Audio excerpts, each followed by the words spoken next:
if you create a workplace that's conducive to good mental health well-being, you're going to have lower levels of absenteeism.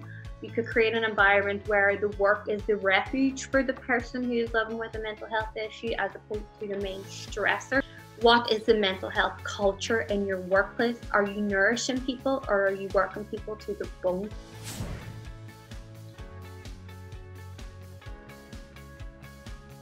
Hi, this is Paul Rosenberg. Welcome to the Rogue Leadership channel and our series on influencers and innovators, people who are literally transforming our world in marvelous ways. Make sure you subscribe. If you'd like me to chat with anybody particular, let me know in the comments below, and welcome aboard. Today we have an amazing individual who is doing outstanding and important work in the mental health space. Her name is Carolyn McMenamin. She's joining us all the way from Dublin, Ireland. Excited to have her. She's the founder of Replenish, which is a mental health service organization. She's an advocate. She has a strong presence on social media as the Red Duchess, so check that out. Fashionista, vlogger, a woman of many talents, and just excited to have her to talk about this very important subject. So welcome, Carolyn, and thanks for joining us. Thank you for having me. It's an absolute honor. What I'd like to do is begin and tell us a little bit about your own journey and what brought you to found Replenish and be such an advocate in the mental health area. What drove you to what you're doing today and what you're passionate about? Well, I didn't really choose mental health field. I kind of fell into it because I live with obsessive compulsive disorder, OCD, which is it's commonly known as. So I remember having symptoms. In hindsight, I'm able to see that I was exhibiting symptoms since the age of 4. And I was very obsessive about my shoelaces being tied very, very tight because I hated the idea of my feet slipping from my shoe. So I would spend as much time as I could on a school morning before being forced out the door by my parents, trying to fix my laces and making sure that they wouldn't untie. And I was just really obsessed about this. Now, if my parents were of the generation where they could be educated, then maybe they would have picked up on the fact that I was showing signs of obsessive compulsive disorder. However, my parents were in the hangover of the generation where the Lunacy Act had just been abolished in Ireland. The last asylum had just been closed down. So they were still very much in the murky waters of stigma, which meant there was no education on mental health. And even talk of mental health was synonymous with, weakness and craziness. So that meant my mum and dad, not because of their own fault, but just as a result of society, didn't have the verbals or the ability to identify that I was in fact showing signs of potential mental health issues. I didn't get diagnosed until I was 21 years of age. So I waited a good long while before I got diagnosed, and I really suffered. Yes, I had a good childhood. I had a normal upbringing, standard Irish, very grateful for my family. And it just shows you that, sometimes it's not so much how you're nurtured, it's basically how you're natured. And it's a combination of your biopsychosocial and, genetically I'm predisposed to OCD because I have that obsessive personality type anyway, as do a lot of my family. So it's really down to genetics and biological makeup. And that was always going to be triggered, by my surroundings, especially living in a culture where I'm from, Northern Ireland, and you're constantly in the presence of political upheaval, which means, there's always a fear of riots, a fear of bomb scares. And, I still have that kind of fear to this day because of growing up in Northern Ireland. So as a result, then I my first degree was in drama because I loved theatre and I loved studying characters, and I loved the idea of completely shedding yourself of yourself and getting into a completely different character. It was a form of escapism, and I loved that process of getting into character and kind of creating a neutral state. And I thought, this is very therapeutic to me. There's something to this. So I did my thesis then as drama as therapy. And when you graduate in Ireland at the age of 21, and that was the age I got diagnosed with OCD after presenting myself to the doctor in a very distressed state. Subsequently, I was then referred to what is called psychological therapies, where I was assessed by a social worker. And when I was chatting about how I was feeling, the intrusive thoughts I was having, I swore that he had a red button under the table that he was going to press anytime I said something perverse or strange. But there was no red button, and in fact, it was the best thing I did for myself, because then a few days later, after I graduated, I got a letter in from psychological therapy saying that after consulting with the psychiatrist that they diagnosed me with OCD, a very common disorder, and that they had a treatment plan instilled, and that meant that I would start medication and I would be built up on that medication.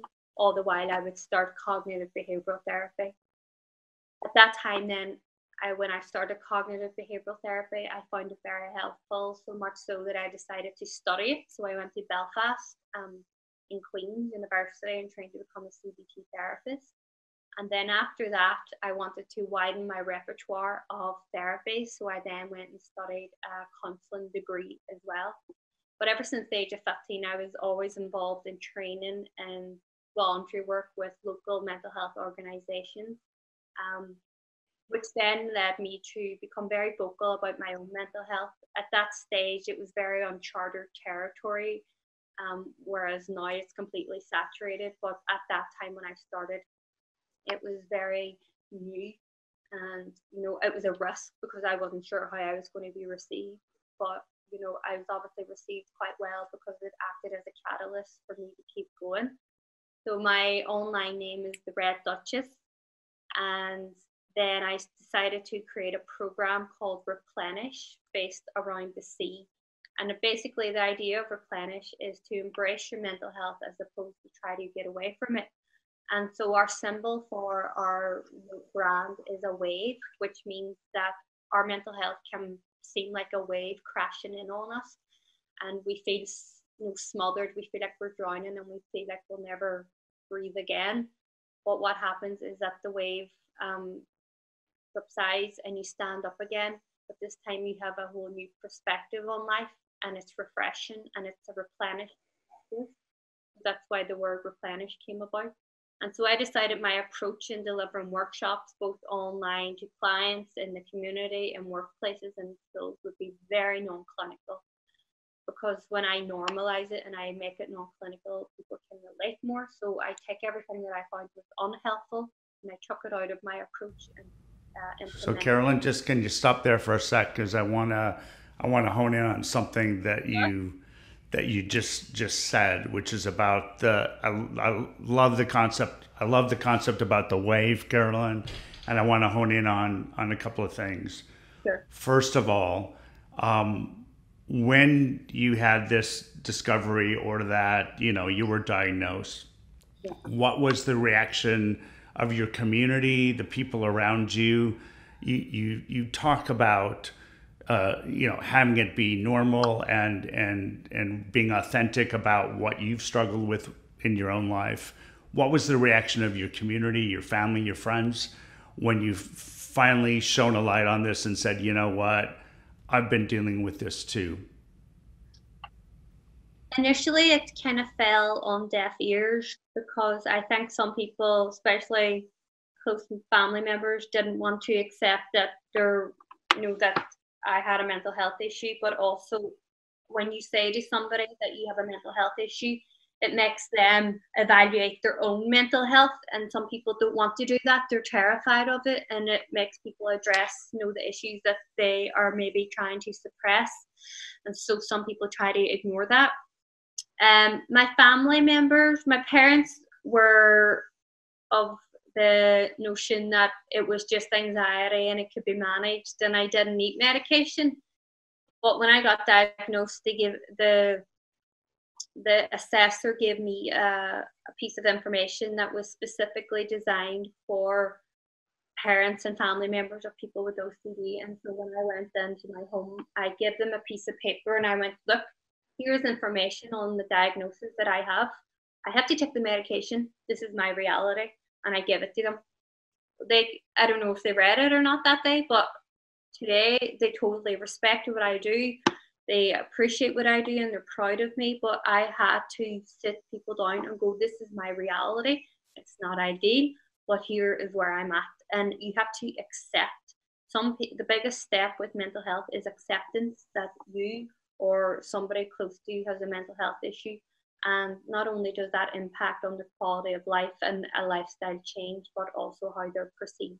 So, Carolyn, on that note, on this, taking that step, being bold, being brave, being authentic, what do people fear? What are you seeing around that? Because I work with a lot of leaders, and fear is a big driver. That fear of stigma, that fear of being looked at as less than, whatever's going on. Talk a little bit about that fear. I call it fear thinking or fear mechanism, and the fact that I think as a role model, you have shown people how to overcome that and just be authentic who you are. So talk a little bit about what others probably are going through, but still don't want to face that and be bold like you've been. Yeah, I think it comes down to a fear of rejection. Maslow's hierarchy of needs says that we all need to be part of a community in order to feel accepted, in order to be fulfilled and validated. And so sometimes people will take precautions in order not to be rejected from a group or a society. That's why, the dynamics of football teams is so strong. People support teams, people wear jerseys, people like to belong to a group because it makes sense to them, it validates their existence. So they're not going to jeopardize that. So even then, if they have a mental health issue, they will stay quiet about it for fear of rejection from a group.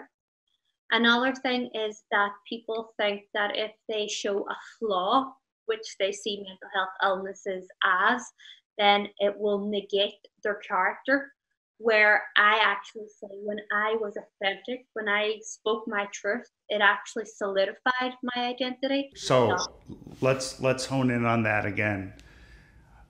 When you work a lot with organizations and companies and the whole range of businesses as well as individuals. Mm-hmm.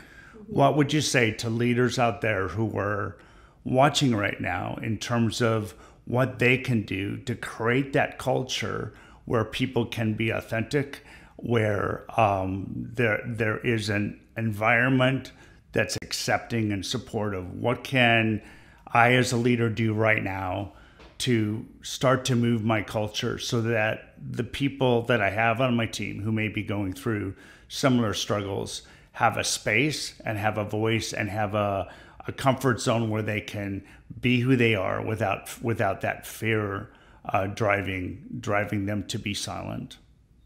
Yeah, I would say it's basically remind yourself of the humanity, that humans are not invincible. The work-life balance is more in balance now than ever. And what I say to leaders is it's important to show that you're human. It's important to show that despite how big or small your company is, that your employees are your priority, and that if you show a sense of care and concern for your employees, mental health or not, then you're going to get the respect. And one of my rationales for why I work in workplaces is that you could have a set of employees who are stressed with the workload. Now, their initial reaction is to get a sick line off the doctor because the workplace is the stressor. Whereas if you create a space within the workplace that is neutral and allows the person to recover or become well within their work-life environment, then it's going to be a more profitable and service, and an output of products or service is going to resume. So if you create a workplace that's conducive to good mental health well-being, you're going to have you're going to have lower levels of absenteeism. You could create an environment where the work is the refuge for the person who is living with a mental health issue, as opposed to the main stressor. What is the mental health culture in your workplace? Are you nourishing people, or are you working people to the bone? Okay, perfect. So a couple of questions on that again. I noticed that you use the concept or speak of the concept in your workshops of resilience. What does that mean to you? And I'm sure our viewers would like a deeper dive into that concept in terms of each employee and the organization as a whole. So resilience is, it's two factors. It's your personal resilience and your personal development, and how quick how you're able to manage stress, and how you can, how quick is your self-care plan put into place, and is it enabled by your employer, and are they with you on this recovery of resilience? But in terms of the workplace too, it's the things that are set in place in order to help the client or the employee to bounce back, to nurture them, to say, okay, we can make reasonable adjustments. If you're having a mental health day, so you could have a mental health day, you could speak to your employee and say, okay, I feel you're stressed, or you're going through bereavement, or you're not feeling great. What they could do then is make reasonable adjustments. Say to them, okay, how about you come in half day for 3 days, rather than expecting them to come in and do their usual job. Because what that does is you're mitigating the stress, which means then that employee then is not going to feel as stressed coming into the workplace, and they're going to feel that they can cope. And that's resilience. Resilience is the ability to bounce back, and you have to enable that and nourish it. Otherwise, if there's none of it, then you're losing out on an employee. The reputation of your business organization and you is going to decline, and the output of services or products or whatever is going to fall as well. So it's really important to do this one-on-one, I'm assuming, and make that connection for each individual as well as the group as a whole. Yeah, so training in terms of how they can work with each other, how they can communicate to each other, how they can be a sounding board to each other, employee to employee. But also it's important then for the managers to be able to have the emotional intelligence to sit down and to ask the right questions, and not to have these unrealistic expectations, because we have to remember some employers or managers or CEOs may not have ever had mental health issues. So it's important that they have the verbals to be able to communicate with their employee, even though they themselves may not be able to empathize, because we take it for granted that other people will understand, when in fact they may not. In time they may, but in this instance, what if they don't? So they have to be equipped. Great point. Thanks for that. I'm going to ask you a couple of more questions, and then we're going to wrap up. This is something I ask everybody I talk with. What did you want to be when you were like 8 or 9? Like, what was the goal, or what did you have in mind? Was it the drama? Was it something else? Like, what did you think about? It was archaeology. Wow. So, but even still to this day, my favorite pastime is to go beachcombing along the beaches in Donegal or Dublin. And so much so that I go to this place in Donegal called Inch Island, and I was there with my now fiance, and he said to me, "Oh look, I think I found something under a rock," because I was along beachcombing. And then I looked under the rock and then turned around, and he was down on one knee then proposing. So oh my gosh, that I love, and turned it into a proposal. That's an amazing story. That's incredible. 2 more questions. Sure. What would you say to leaders who want to be transformative, who really want to make a difference?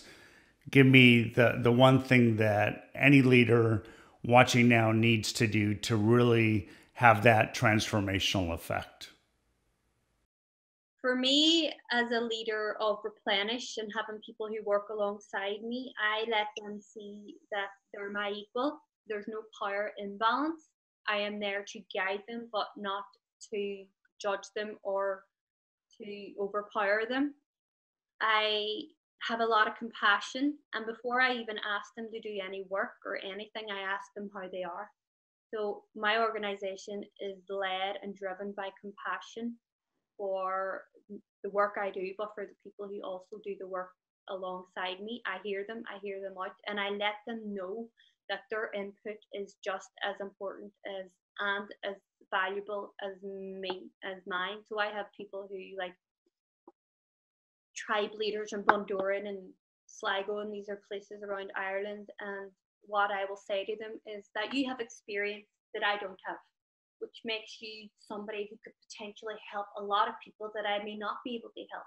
So there's a lot of humility there, and it's important for me to do that, because then they will see that I absolutely respect them, value them, and have such compassion for them and their story, and I'm not just doing it as a way to up the organization. Money is never my number one priority. It's fulfillment and compassion. Perfect. Pay attention for compassion, fulfillment. Write that down. So the last question, Carolyn, where can people get in touch with you? How can they, after they watch this conversation and video, how can they get in touch with you? I'm online at replenish.online, and they just show you an overview of the organization, workplaces, programs I offer, and I do online Skype clients. I also have a lot of American online Skype clients as well. I'm on Instagram as red_Duchess, and Duchess is spelled the American way with the T, because it's better for search engine optimization, because it's the most commonly used spelling, the one with the T. Although a lot of my friends go, why do you spell Duchess like that? And I'm like, well, the spelling with the T appeals to a wider audience. And I'm on Instagram, as I said, as red_Duchess, the same on Facebook and replenish.online. And of course, LinkedIn, how I met yourself, Paul. Perfect. Thanks so much for spending some time with us today. Leave your comments down below. Get in touch with Carolyn, please, and reach out to her if you have a need. And we'll see you next time, and please leave your comments, and we'll join with you for another interview on the Innovator and Influencer series very soon. Thanks again.